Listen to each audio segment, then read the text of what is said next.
Genghis Khan was a man destined to reshape the known world. Yet his story begins not in a gilded palace, but on the vast, unforgiving grasslands of Central Asia. He was born around the year 1162 and given the name Temujin. His home was the Mongol steppe, windswept plains, rolling hills, harsh, rocky terrain. Life here was a constant struggle for survival, dictated by the changing seasons and the needs of the herds. The people were nomads, moving with their animals in search of fresh pasture. They lived in portable, felt-covered dwellings called yurts, which could be packed up and moved at a moment's notice. In this world of constant motion and brutal simplicity, a boy could either be broken by the elements or forged into something far stronger than tempered steel. The world Temujin was born into was not a unified nation, but a fractured collection of warring tribes and clans. Mongols, Tatars, Karats, Merkits, Naimans were locked in a perpetual cycle of raiding, betrayal, and revenge. A man's wealth was measured in his horses, his power in the number of warriors who followed his banner, and his honor in his ability to protect his family and avenge his enemies. In this chaotic landscape, strength was paramount, but cunning and the ability to read the hearts of other men were even more vital. This was the environment that would shape the young Temujin, teaching him his first and most lasting lessons about power. The fragile stability of Temujin's early life shattered. He was just a boy, around the age of 9. His father, Yasuge, was journeying to arrange a marriage for his son with a girl named Borte from a neighboring tribe. On his return journey, he fatefully shared a meal with a group of Tatars, longtime rivals of his clan. Recognizing their enemy, the Tatars poisoned his food. Yasuge managed to stumble back to his family's camp, but he died shortly after, leaving his 2 wives, 7 young children, without a protector. This single act of betrayal thrust Temujin and his family from minor nobility into the desolate depths of social and material poverty. In the harsh society of the steppe, a clan without a strong male leader was seen as a burden. Yasuge's followers saw no advantage in staying loyal. They abandoned them. Hoelun and her family were stripped of their herds and left to face the brutal realities of the steppe alone. Their lives became a desperate struggle for subsistence, surviving on wild roots, fish, small game they could catch.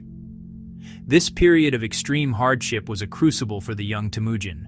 He was forced to grow up with terrifying speed, learning the bitter lesson of betrayal, learning the bitter lesson of hunger, learning the fragility of human alliances. The weight of responsibility fell heavily on Temujin's young shoulders.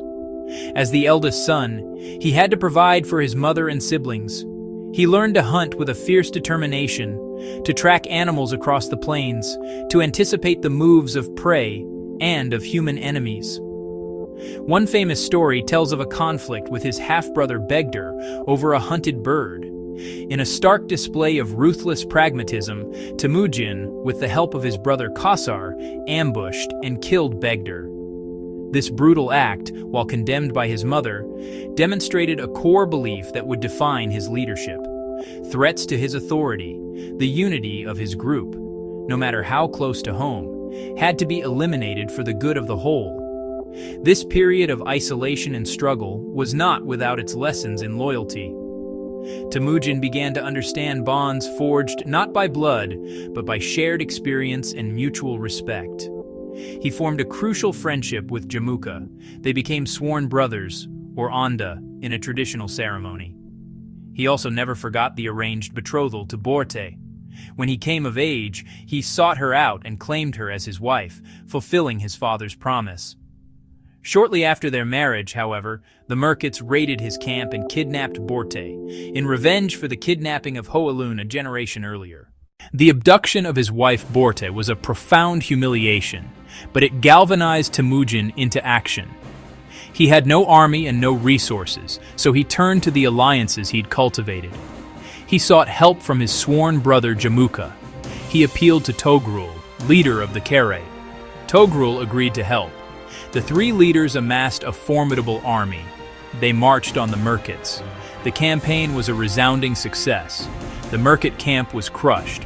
Borte was rescued. The victory announced Temujin as a capable steppe leader. His reputation grew. Warriors were drawn to his charisma, his generosity, and his military acumen. They flocked to his banner. He implemented a revolutionary organization. Traditionally, power came from aristocratic birthright. Temujin valued loyalty and ability. He promoted commanders on merit, not lineage. Men who showed skill and courage in battle, regardless of clan or social standing, could rise high. This bred intense personal loyalty and tension with the old guard, including Jamuka. Temujin wanted centralized, merit-based leadership. Jamuka favored the traditional aristocratic order, a more decentralized tribal confederation. The rift was irreparable. Sworn brothers became bitter rivals. One radical innovation was how Temujin handled spoils and conquered peoples. Normally, tribes looted indiscriminately. Temujin forbade looting until victory was decisive, then collected and distributed the goods systematically. That included widows and orphans of fallen warriors. This ensured fairness and discipline. Rather than scattering defeated tribes, he broke them up and integrated their warriors and families into his own structure. By dispersing old clan loyalties, he slowly erased divisions that had kept the Mongols at perpetual war for centuries. The long and bitter struggle for dominance of the Mongolian plateau reached its climax in the early years of the 13th century. Temujin systematically defeated the tribes that had opposed him: Tatars, Karits, Naimans. His final and most personal victory was against the coalition led by his rival, Jamuka. After Jamuka was defeated, his own generals betrayed him and delivered him to Temujin. Temujin had the treacherous generals executed for their disloyalty. He then offered Jamuka a chance to reconcile, but Jamuka refused. There could only be one sun in the sky. He asked for a noble death, one without the shedding of blood. Temujin granted his request, having his back broken. With all his rivals defeated or absorbed, Temujin was the undisputed master of the steppe. In the spring of 1206, a great assembly, or Kurultai, was called on the banks of the Onon River. Chieftains and commanders from all the tribes gathered to formalize his supreme authority. It was a moment of immense historical significance. The fractured, warring clans were officially declared a single nation. Temujin was proclaimed the supreme leader of all the Mongol peoples. He was given a new honorific title, Genghis Khan. The name's exact meaning is debated, often translated as universal ruler or oceanic ruler, signifying the vastness of his power. Genghis Khan knew unity forged in conquest could disintegrate. He organized his people into decimal units of 10, 100, 1,000, 10,000, Tumen, with commanders at each level, applying this structure to all society. Old clan allegiances gave way to a disciplined hierarchy where loyalty went upward to him alone. He commissioned a written legal code, the Yasa. It regulated property rights, military discipline, social behavior, punished theft, adultery, betrayal, and granted diplomatic immunity and religious tolerance. The code became the institutional glue of his nascent empire. The Mongol army, unified and disciplined under Genghis Khan, was one of the most effective military machines the world had ever seen. Its power did not come from sheer numbers, at least not initially, but from its unparalleled mobility, discipline, and tactical sophistication. The core of the army was its cavalry, composed of both lightly armored horse archers and heavily armored lancers. Every Mongol warrior was a superb horseman, capable of firing a powerful composite bow with deadly accuracy while at a full gallop. They could cover vast distances at incredible speeds, living off the land in their herds, striking with devastating surprise and speed. This strategic mobility was their single greatest advantage. Genghis Khan and his brilliant generals such as Subutai and Jabi perfected sophisticated battlefield tactics. They were masters of psychological warfare and deception. A favorite tactic was the feigned retreat. A portion of the Mongol force would pretend to flee, luring the enemy into a reckless pursuit. Once overextended, the Mongols turned at a signal while hidden units encircled and annihilated the foe. This maneuver required incredible discipline and horsemanship and proved lethally effective. Intelligence and communication were central. Before campaigns, scouts gathered details on strength, politics, terrain, and resources. Against fortified cities in China and Persia, they compelled captured engineers to build massive catapults, trebuchets, and battering rams, becoming masters of siege warfare. Their army evolved relentlessly, incorporating foreign technology and expertise. With the Mongol tribes united and his army honed into a formidable weapon, Genghis Khan turned his gaze outward, beyond the grasslands. The first major target was the Tangut kingdom of Xixia, which he subdued to secure his flank and gain tribute. His main ambition lay with the Jin dynasty of northern China. In 1211, the Mongol horde poured through the Great Wall. The Jin armies, though more numerous, were infantry-based and unprepared for the speed and ferocity of the Mongol cavalry. City after city fell, and in 1215 they captured and sacked Zhongdu, modern-day Beijing.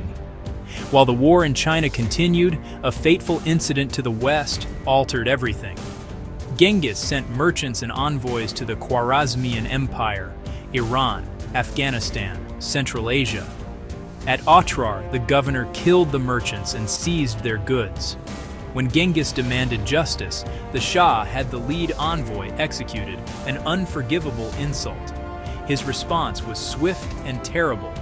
The invasion of the Khwarezmian Empire from 1219 to 1221 was devastating. Genghis personally led a massive army, splitting it into corps that invaded from multiple directions in brilliant coordination. Bukhara, Samarkand, Urgench, centers of commerce and learning, were utterly destroyed. The Mongols employed terror as deliberate strategy. Cities that resisted were razed, populations massacred. Those that surrendered quickly were sometimes spared.